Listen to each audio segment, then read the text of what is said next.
Փաստացի բնակության վայրում հաշվառվելու համար անձինք ստիպված չեն լինի գնալ միգրացիայի և քաղաքացիության ծառայության տարածքային գրասենյակներ, գործընթացը թվայնացվում է։ Ներքին գործերի նախարարության միգրացիայի ծառայությունը նպատակ ունի մարդկանց մի խմբի զերծ պահել ժամանակի վատնումից ու թղթաբանությունից։ Ինչ-որ հիմա ենք անում, դա հնարավորություն է տալու անձին տանից առանց հերթերի, հերթագրումների պահանջի դիմել իր փաստացի բնակության հիմքով հաշվառումը ամրագրելու բնակության պետական ռեգիստրում, դիմումը լիազոր պետական մարմինը տվյալ պարագայում միգրացիա և քաղաքացիության ծառայությունը ստանալու է և էլի միջգերատեսչական այդ համագործակցության ձևաչափով, այսինքն ոստիկանությանն է հարցում ուղարկվելու և մեր ոստիկանության գոլեգաները, ինչպես հիմա է դա արվում, ստուգում են իրականացնելու իսկապես անձը բնակվում է իր հայտ տարած հասցեով թե ոչ, և եթե այո, կրկին հարթակում էլեկտրոնային տարբերակով այդ մասին նշում է տեղադրվում և ուրեմն փոփոխությունը կատարվում է առանց գեթ 1 այցելության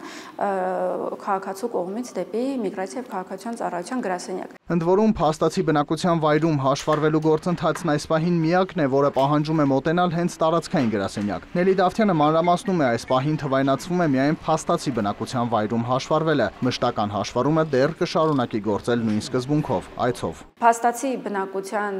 հասցեով ուրեմն հաշվառման այս տեսակը պոպուլյարություն է ձեռք բերել հատկապես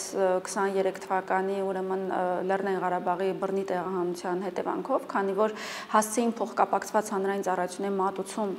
հաճախ տարբեր պետական գերատեսչություններ առաջարկում են եւ մասնավորապես ակտուալ է աշխատանքի եւ սոցիալական հարցերի նախարարության կողմից մատուցվող սոցիալական աջակցության ծրագրերի պարագայում եւ անձը, ով չունի մշտական բնակության հասցե եւ ժամանակավոր կացարանում ժամանակ առ ժամանակ տարվա ընթացքում մի քանի անգամ փոխում է բնակության հասցեն, ստիպված է լինում մի քանի անգամ թղթային տարբերակով այցելելու միջոցով այցելելն էլ նախապես ամրագրում ունենալու տարբերակով փաստորեն անցնել process-ի միջով, այդ իմաստով հիմա իմաստավոր է այս process-ը թվայնացնել, որով իսկապես որոշակի պահանջարկ կտեղափոխենք էլեկտրոնային տիրույթ։ Թվայնացմանը զուգահեռ ծառայությունը հասանելի է նաև գրասենյակ այցի դեպքում։ Նույն հարթակի միջոցով հնարավոր կլինի օգտվել մեկ այլ ծառայությունից։ Թվայնացվում է նաև Լեռնային Ղարաբաղից բռնի տեղահանված անձանց ժամանակավոր պաշտպանության կարգավիճակի վկայականների ժամկետների երկարաձգումը։ Քանի որ մենք 2024 թվականի հոկտեմբերին ունեցանք կառավարության որոշում, որով ժամանակավոր պաշտպանության կարգավիճակը երկարաձգվեց ևս 1 տարով, մեր հայրենակիցները ստիպված սկսեցին այցելել տարածքային, ուրեմն միգրացիա և քաղաքացիության ծառայության տարածքային գրասենյակներ դիմումներ ներկայացնելու եւ նոր քարտեր ստանալու համար նոր վավերականության ժամկետի պահանջով պայմանավորված։ Այս պահին արդեն մենք ստեղծում ենք հնարավորություն, որպեսզի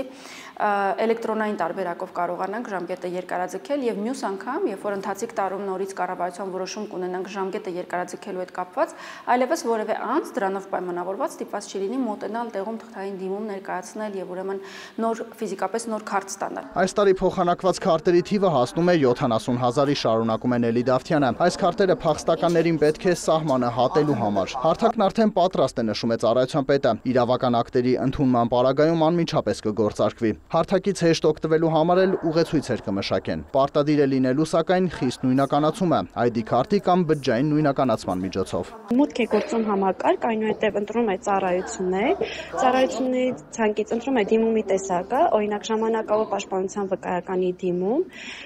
անցնում է խիստ նույնականացում կամ բջջային նույնականացման քարտով կամ նույնականացման քարտով, որից հետո բացված դիմում լրացնում է անհրաժեշտ դաշտերը, հեռախոսահամար էլեկտրոնային հասցե եւ ընտրում է ժամանակավոր պաշտպանության վկայականը ստանալու ստորաբաժանումը եւ պահպանում ուղարկում է հաստատման։ Հանրային քննարկման ավարտից հետո ներքին գործերի նախարարությունը օրենսդրական փոփոխությունների 2 փաթեթները կներկայացնի կառավարության հաստատմանը։ Մուշեղ Իսախանյան, Աշոտ Խաչատրյան, լուրեր։